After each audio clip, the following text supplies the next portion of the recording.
Okay. Nice to meet you. We come through Miami again. Next year. Yeah. Hit us up. Next year, for sure. Okay. Oh yeah. I'll come see you play. Oh, really? Deal? Okay, deal. That's a... Mga kagulat world, minsan lang mangyari ito. Isang Filipina tennis superstar at isang Filipino-American NBA champion coach nagsanib sa isang kwento ng Pinoy Pride. Yes mga kaibigan, Alexandra Alex Ayala hindi lang nagpasabog sa tennis court, kundi pati na rin sa kasikatan ng mismong si Erik Spoelstra, ang legendary coach ng Miami Heat ay tumindig at nagpahayag ng kanyang suporta para sa ating Pinay Queen.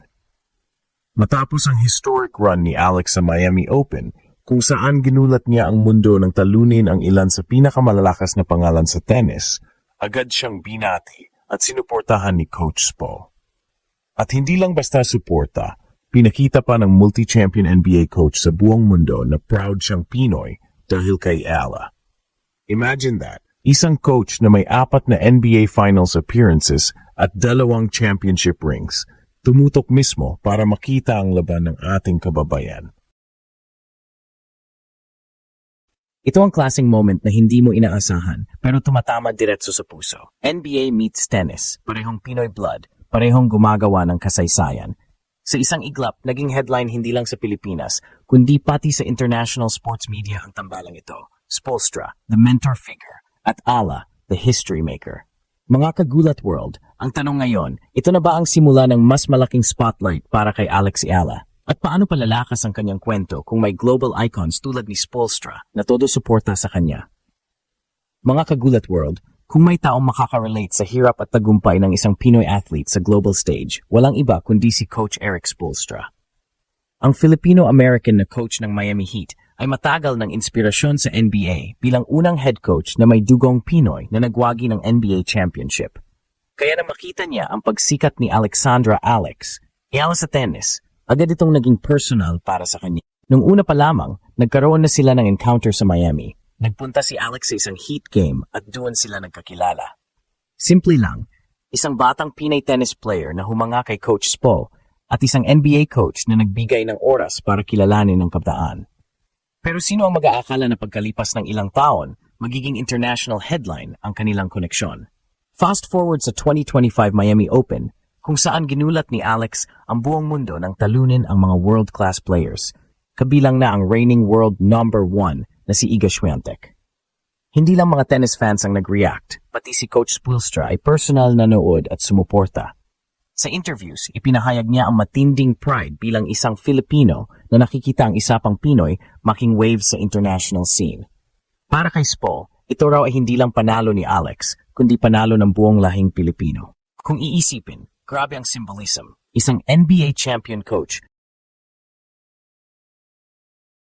na sanay magda ng koponan sa pinakamalalaking laban, nagbibigay pugay sa isang batang Pinay na nagsisimula pa lang gumawa ng sarili niyang kasaysayan. Para bang sinasabi ni Coach Spo sa buong mundo, watch out, this Filipina is the real deal. At dahil sa suporta niyang ito, mas lalo pang lumawak ang spotlight kay Alex. Hindi lang siya trending dahil sa kanyang panalo, kundi naging viral Pinoy Pride story dahil may stamp of approval mula sa isa sa pinakarespetadong coaches sa buong basketball world. Mga kagulat world, ito ang klase ng ginulat ang mundo moment na hindi scripted. Ang kwento ng dalawang Pinoy sa magkaibang sport nagtagpo sa isang layunin. Ipakita sa mundo na kaya ng Pilipinas makipagsabayan kahit saan, kahit kanino. Mga kagulat world, hindi na bago sa atin ang makakita ng Pinoy na sumisikat sa iba't ibang larangan. Pero ang kakaiba dito, dalawang Pinoy na mula sa magkaibang mundo ng sports ang biglang nagsanib ng puwersa para buhusan ng inspirasyon ang buong planeta. Si Erik Spoelstra, ang maestro ng Miami Heat, ay kilala bilang coach na may dugong Pinoy na umabot sa tuktok ng NBA, isang liga na dominated ng Americans at Europeans. Siya ang nagpakita na kahit maliit na bansa gaya ng Pilipinas, may kayang gumawa ng ingay sa global stage. At ngayon, naroon siya para suportahan ang rising tennis star na si Alex Ayala, na unti-unti namang binabago ang landscape ng women's tennis. Nang manalo si Alex sa Miami Open laban sa mga malalaking pangalan, hindi lang tennis media ang nag-cover. Basketball world mismo ang nag-react dahil sa suporta ni Coach Spoelstra. Imagine that, isang NBA coach nagpo-post at nagbibigay ng public praise sa isang Pinay tennis player. Ang resulta? Double spotlight para kay Alex. dumami ang international articles, social media posts, at features kung saan binabanggit hindi lang ang kanyang panalo, kundi pati na rin ang kanyang Pinoy identity. At dito nagiging mas malakas ang impact. Kasi mga kagulat world, kung si Alex lang ang gumawa ng ingay, malaking bagay. Pero nang pumasok si Spoelstra sa eksena, isang globally respected figure, parang may seal of authenticity. Ang mensahe, this Filipina is not just hype, she's the future. Bukod pa diyan, marami ring NBA fans na hindi pa familiar sa tennis ang biglang nagkaroon ng interest kay Alex. At ang mga tennis fans naman, nagulat kung bakit may NBA coach na all out sa pag-cheer sa isang teenage Filipina star. It was a perfect storm of sports crossover na hindi basta-basta makikita araw-araw. Kaya masasabi natin na hindi lang si Alex ang ginulat ang mundo. Pati si Coach Spo mismo, sa kanyang simpleng suporta, binomba ng kasikatan si Alex at buong Pilipinas. At ngayon, hindi na lang siya Filipina tennis player. Siya na ang global Filipina icon na nagbubukas ng pinto para sa susunod na henerasyon. Mga kagulat world, ang kwento ni na Alexandra Ala at Eric Spoelstra ay hindi lang basta headline. Isa itong blueprint ng inspirasyon para sa lahat ng batang Pinoy na nangangarap. Kasi isipin ninyo, magkaibang sports, magkaibang laban, pero isang bandila ang kanilang itinataguyod, Pilipinas. Si Alex sa murang edad pa lang ay dumaan na sa matitinding sakripisyo. Malayo sa pamilya, sunod-sunod na tournaments, tapos halos walang pahinga para lang maabot ang pangarap. Si Spoelstra naman, kahit half Filipino, ay hindi nakalimot sa kanyang roots. Sa bawat panalo niya sa NBA, dala niya ang kanyang Pinoy heritage. At nang magkakonek ang kanilang mga landas, naging malinaw, walang maliit na bansa, walang maliit na atleta.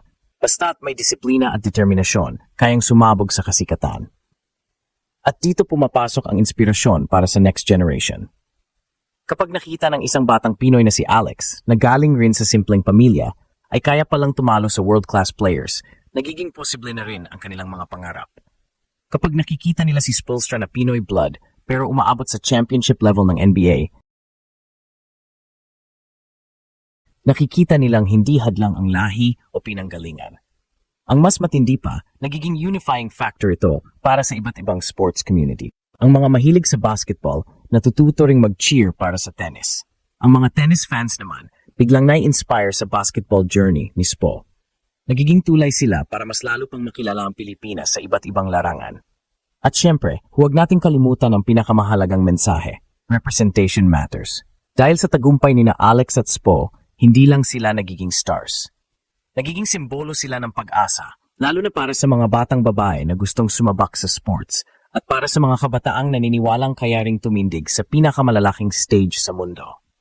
Mga kagulat world, sa bawat smash ni Alex at sa bawat strategy ni Spo, tila ba sinisigaw nila, kaya ng Pinoy? At ngayon, nasa kamay ng susunod na henerasyon ang pagpapatuloy ng apoy na kanilang sinindihan.